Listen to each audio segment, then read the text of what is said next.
Right then, how are we all doing? So, Amazon Prime has just about vanished. Now, is it good or is it bad for drone users?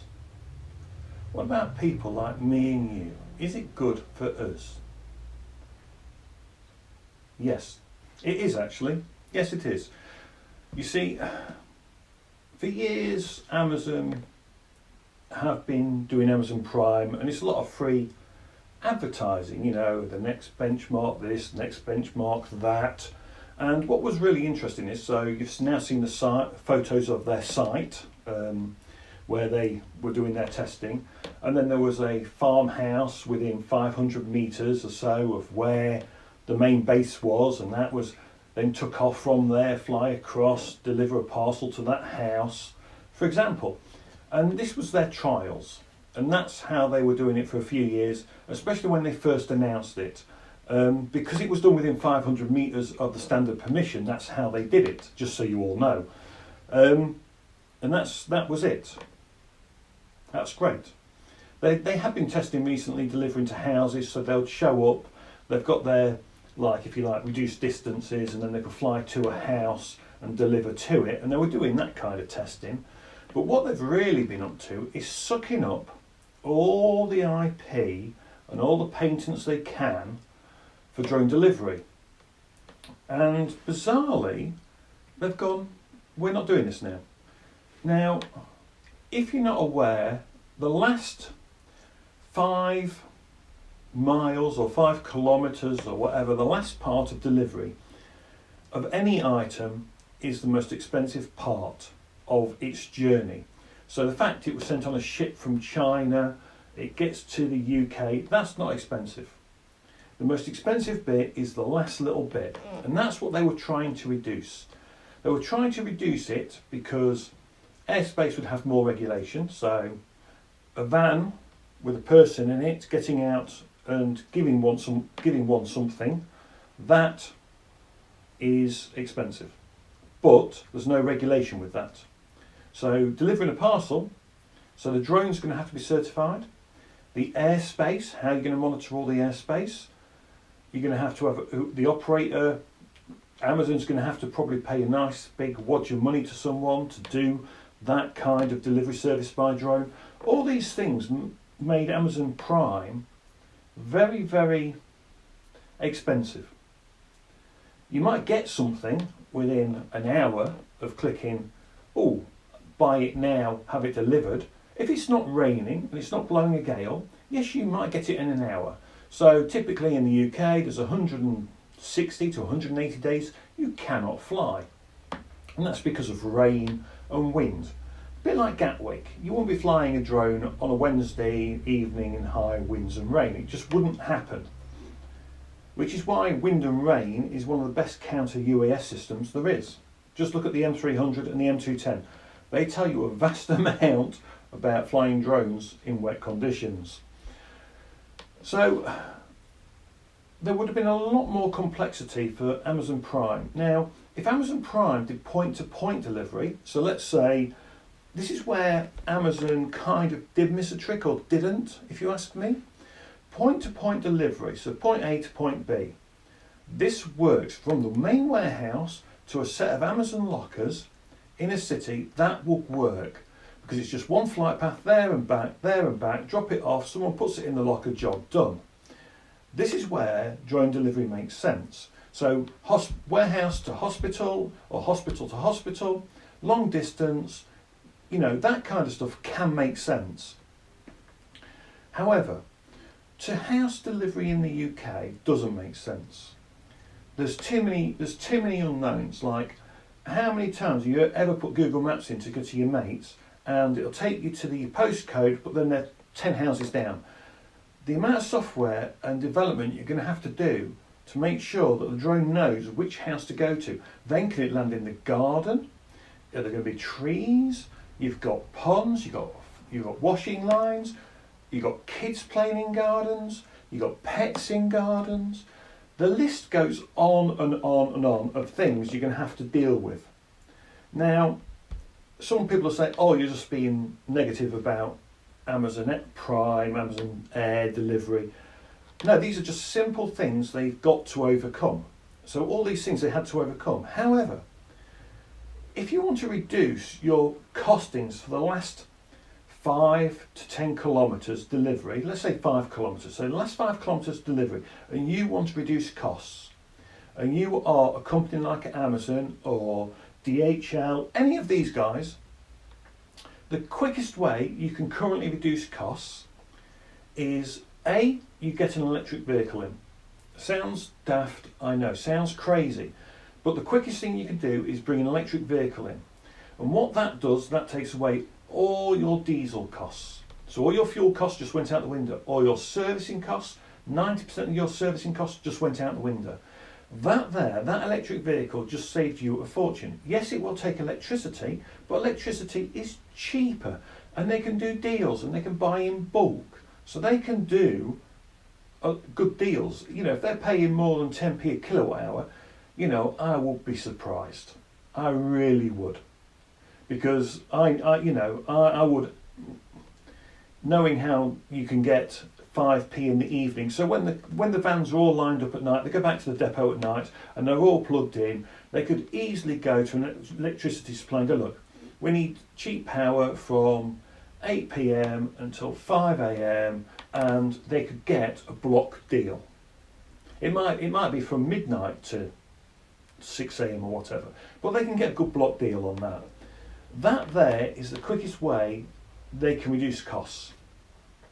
Now, the other thing about Amazon Air, and this is where it gets interesting, is how would they monitor everything else in the sky? Because we don't have transponders on drones, and that's all got to come. UTMs, would Amazon have let any UTM tell their aircraft to reroute? Because I wouldn't if I was at Amazon. I would have my own UTM. So UTMs instantly become fleet management systems, and it's going to be big and it's going to be expensive. You don't need it for the vans because I know the vans are out on the road. Basic GPS tracking, see where everyone is, that's dead simple. But fleet management of drones will be trickier because you've got a drone going this way, you've got another one coming this way, does it need to take avoiding action, all that jazz. And who's going to tell which one to take the avoiding action and which one will be liable if the wrong command is given? So there's all these questions, and these are the bits where you just look at it and go, you're creating stuff for the sake of creating stuff. And this is where it gets really interesting to me, because remote ID wouldn't do what a transponder would do, especially for seeing, you know, for UTM. So why create remote ID? Why we're creating something twice is beyond me. It's absolutely pointless. Transponder, yes, but then it's got to be on all aircraft. Doesn't matter if it's a hang glider, doesn't matter if it's a microlight, doesn't matter if it's a Cessna, doesn't matter if it's a drone, doesn't matter if it's a paramotor. Anything in the air that's man or man-made should have a transponder on it. Dead simple. And then that's easy. We can all see each other. Then, do we need a UTM? Well, no, because if we've all got transponders and we can all see each other on a specific map like 3.6 radar or any software that shows, or any system that shows all aircraft in the air at once, as long as we can see what's going on there, we're responsible. You wouldn't need a UTM. It'd become almost pointless.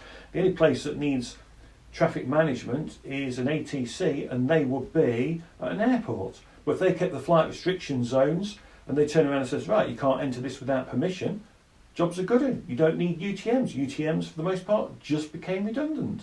Fantastic. Massive saving of money. And if every drone had to have a transponder on it, the ATC could see that drone. They go, right, you've entered our airspace, you didn't have permission, there goes your fine. And the same would apply to manned aviation. If manned aviation went into airspace they shouldn't, the system could look and someone could be sat watching and going, oh yeah, you went into the wrong airspace, you're going to get a fine. I know where more fines would be going, by the way. Anyway, so Amazon Prime, I think it's a good thing it's gone for the likes of everyday users. There will be someone that's going to pick up the gauntlet and try and go and do something like drone delivery. I'm sure of it to households, but the amount of airspace that's covered by flight restriction zones, near airports, or has restricted airspace over it. Lincoln, where I am, for example, the red arrows, top half of the city is red arrows airspace restricted. It covers a lot of the villages. That area, you just wouldn't do it. What will be the future of delivery to your house if it's not a person bringing it? Well, Amazon, they patented this little rover. We've got Starship, this little rover. A rover is better in some ways because it can go anywhere there's a footpath. They do have human operators in office blocks watching them through a 4G link, if you like.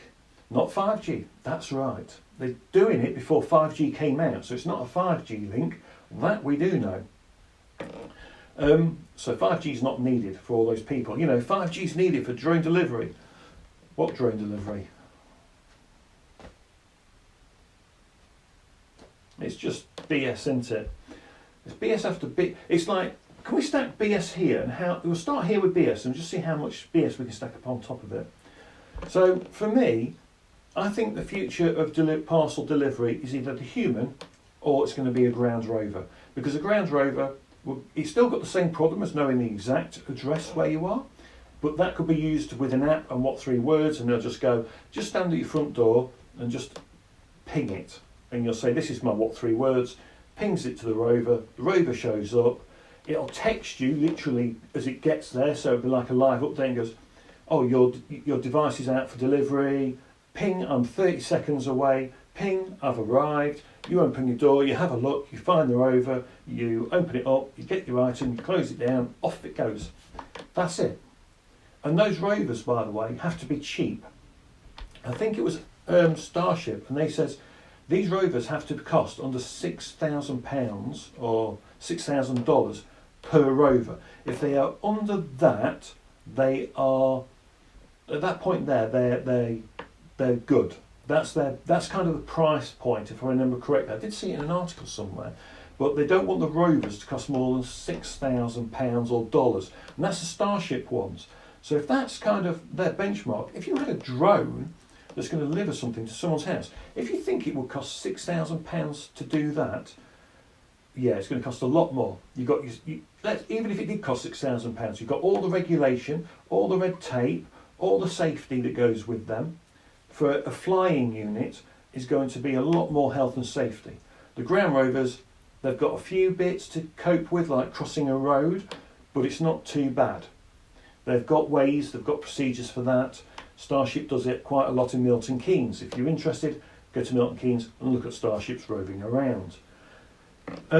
But for users, everyday users like me and everyone else out there, Amazon Prime dying is great news. Let's just hope we end up with point-to-point delivery systems, and that'll be fine. Can live with that because there'll be a few routes, there won't be too many of them. It's like warehouse to drop-off point. It's not like going to be masses of flying drones around, thankfully, and it just makes life easier. The people that have just lost out is anyone investing in UTMs or believing that Amazon was going to use their UTM and be paying them money to use it and use airspace. So the great airspace sell-off, if there was going to be one, may have just taken a big hit, and that is not a bad thing in my opinion. So yeah, that's really good. I bet people who are doing sums on airspace sell-offs and how much we're going to be able to charge for UTM access for this point and this point, or how we're going to do our pricing, it just went out the window. You just lost potentially the biggest client there would have been.